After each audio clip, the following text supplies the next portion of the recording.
injected me with heroin. They made me smoke crack. They did a lot of things to me.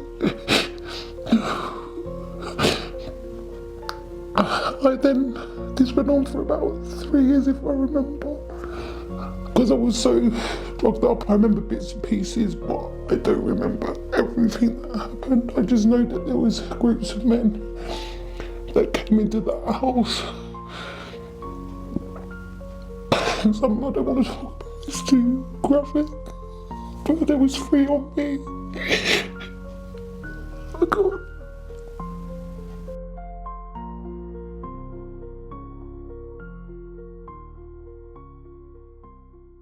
Tell us about your childhood. I was bullied severely as a child. I had hardly no friends. I had nobody. When I was 13 years of age, I met a girl. I started hanging around with her. She was in the care of social services. One particular day, we used to go into, it used to be called, they used to give you free chips. I just thought they were being nice. There used to be also an off licence that was right next door to it, and that's where they provided us with alcohol. Sitting in the living room was quite a few young girls from the age of, I would say, around about 11 to 15, 16. There was 2 men. There was one sitting that side, one sitting was on the floor, and he was trying to touch me. I was like, no, no, no, and they kept dinging, and I said, take the drink. Basically, he started trying to touch me in my private places and things like that, and I told him to stop. And he wouldn't. I said, oh, please, I need to go to the toilet, I need to go to the toilet. Took me to the toilet, so I shut the door and locked the door. I climbed out the window and ran down the stairs, rang my mum and told my mum that there was these men in the house, but my mum told me to phone the police. The police were called, the police went up to the address because I was sitting in the car with the police car at the time. They wanted to take me back. I would not go even near the house, yeah? Then they went and they took, I think it was about 6 or 7 men out of the house at the time. They didn't ask me to go for an interview.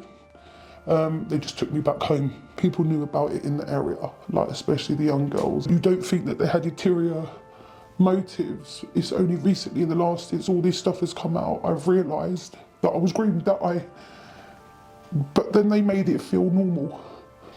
Me and my mum's relationship got a bit versatile. For a very long time, I was homeless on the streets.